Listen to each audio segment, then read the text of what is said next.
কোটা বিরোধী আন্দোলন কোটা সংস্কার দিয়ে শুরু হয়েছিল, তার পেছনে অর্থনৈতিক একটা কার্যকারণ ছিল, তাই না? আমাদের দেশে যত শিক্ষিত তত বেশি বেকার, এই হলো সমীকরণ, যেটা আমরা গত কয়েক বছর ধরে বলছি যে এত এই যে আমাদের ইউনিভার্সিটিগুলো থেকে ছাত্ররা বের হয়ে আসছে, কোথায় তাদের কর্মসংস্থান হবে? আমাদের দেশের যে ওয়ার্কফোর্স, সেই ওয়ার্কফোর্সের 1/3 not in employment, not in education, not in training, NEET বলে, NEET। সো এইটা তো একটা প্রজন্মকে, এক কথা হলো যে আমরা ডেমোগ্রাফিক ডিভিডেন্ডটাকেও আমরা এটা দ্বারা আমরা তাহলে পূরণ করতে পারবো না, যে সম্ভাবনাটা ছিল। আর দ্বিতীয় যেটা ছিল সেটা হলো যে এটা একটা বড় ধরনের অসন্তোষ জন্ম দেবে। এইসব ছেলে মেয়েদের পরিবারের একটা আকাঙ্ক্ষা আছে, তাদের বাবা মারা অনেক কষ্টে তাদেরকে পড়াশোনা করিয়েছেন, কিন্তু আমার দেশের সামষ্টিক অর্থনীতি যদি এরকম হয় যে এখানে বিনিয়োগের মতো ভালো পরিবেশ নাই, এখানে আর্থিক খাতে যারা নাকি দুর্নীতি করে সেই দুর্নীতির কারণে আমার ব্যাংকের কস্ট অফ ক্যাপিটাল বেড়ে যায়, যেখানে আপনি 100 টাকা ডিপোজিটার থেকে নিচ্ছেন, ডিপোজিটারকে কিন্তু 100 টাকার জন্যই সুদ দিতে হচ্ছে, কিন্তু আপনি যখন নাকি এখান থেকে টাকা লোপাট হয়ে যাচ্ছে, ঋণ খেলাপি হচ্ছে, আপনি দিতে পারছেন কিন্তু কেবলমাত্র ঋণ 50-60 টাকা, সেইটা দিয়ে আপনাকে ওই সুদ দিতে হচ্ছে। তার মানে কস্ট অফ লেন্ডিং অনেক বেশি রাখতে হচ্ছে। সেটা যদি বেশি রাখতে হয় তাহলে বিনিয়োগকারী এত বেশি সুদে ঋণ নিতে হবে, সে ভালোভাবে বিনিয়োগ করতে পারবে না। সুতরাং সুস্থ যারা নাকি বিনিয়োগ করতে চান তারা কিন্তু অগ্রসর হন নাই। গত 10 বছর আমাদের প্রাইভেট সেক্টরের যে বিনিয়োগ, এটা 23-24% জিডিপির সমপরিমাণ, এটা স্থবির হয়ে আছে। এরকম একটা অবস্থায় কর্মসংস্থান কোথায় হবে? শোভন কর্মসংস্থান কোথায় হবে? তাই না? আজকে থেকে 15-20 বছর আগে ছেলে মেয়েদের, আমাদের যারা ছাত্রছাত্রী ছিল, আমার স্টুডেন্ট ছিল, বের হয়ে তারা সরকারি চাকরিতে তো আর কয়জন যায়, তাই না? এই 3,500-এর জন্য তো এখন 3-4 লাখ ক্যান্ডিডেট পরীক্ষা দিচ্ছে। তখন কিন্তু বাইরে হয়ে তারা বিভিন্ন সেক্টরে, বিভিন্ন কর্পোরেট সেক্টরে তারা কিন্তু উদ্যোক্তা হচ্ছেন, বের হচ্ছেন, চাকরি নিচ্ছেন। এখন তো এমন একটা পরিবেশ হয়েছে যে সুস্থ উদ্যোক্তাও করা যাচ্ছে না, চাকরিরও খুবই স্থান সংকুলন, সেখানে এত কম বিনিয়োগে 23-24%, এটা দিয়ে তো আমরা কর্মসংস্থান করতে পারছি না। সুতরাং সেখানে একটা বড় ধরনের অসন্তোষ কিন্তু হয়েছে, যেটার কারণে কোটা বিরোধী, কোটা সংস্কারের যে আন্দোলন শুরু হলো, তার সাথে যোগ হয়েছে ছাত্র জনতা কেন আসছে?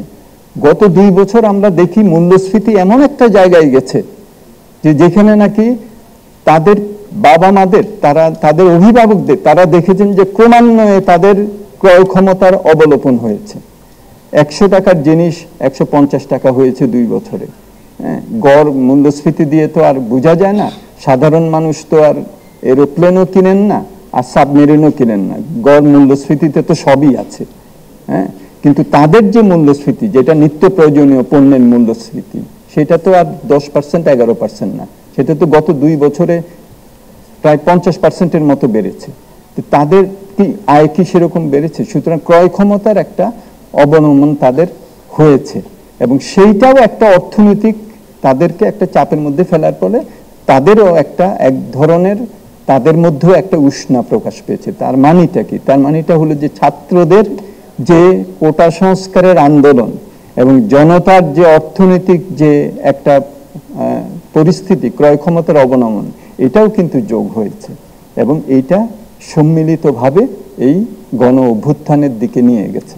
আমি অর্থনীতির একজন ছাত্র হিসাবে এটার আন্ডারলাইং ইকোনমিক যে ড্রাইভার, সেটাকে কিন্তু এইভাবেই কিন্তু দেখি। হ্যাঁ, তার সাথে প্রাতিষ্ঠানিক সংস্কারের দাবি ছিল, তার সাথে আরো অন্যান্য অনেক দাবি ছিল।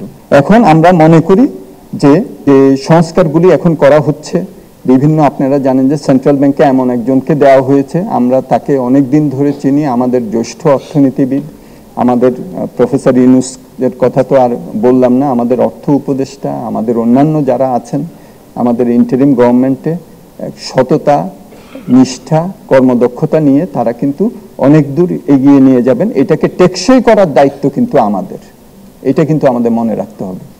হ্যাঁ, কারণ আলটিমেটলি রাজনৈতিক প্রক্রিয়ার মধ্যে আমাদেরকে কিন্তু যেতে হবে।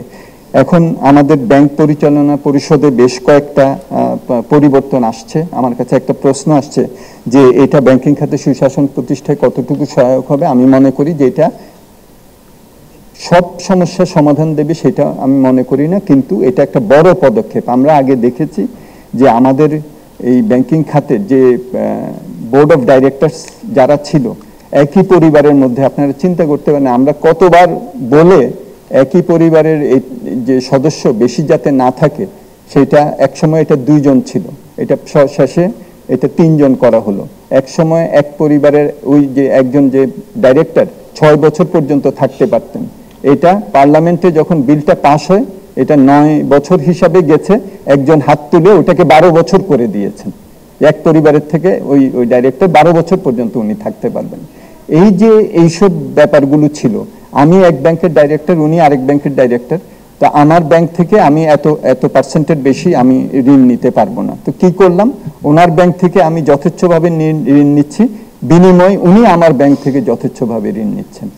এই ছিল হলো ডাইরেক্টরদের এরকম অবস্থা। তো এখন আমি আশা করি যে এখন আমাদের এই যে ডাইরেক্টর যারা আছেন সেই ডাইরেক্টররা এখন নতুনভাবে করা হচ্ছে, ভালো মানুষদেরকে দেওয়া হচ্ছে।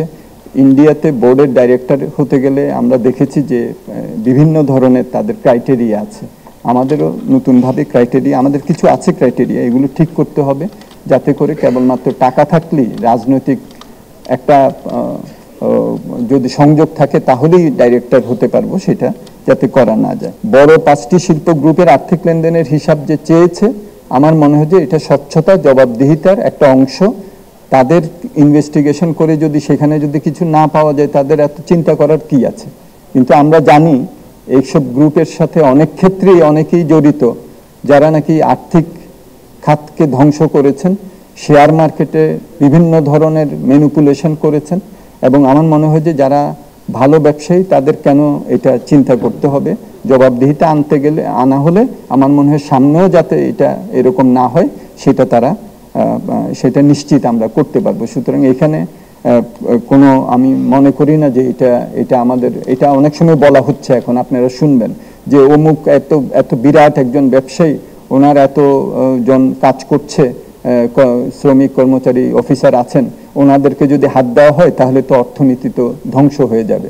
না, আমার মনে হয় যে আমাদের এখানে সংস্কার যেভাবে করা হচ্ছে, ব্যক্তিকে হাত দেওয়া হচ্ছে, প্রতিষ্ঠানকে হাত দেওয়া হচ্ছে না।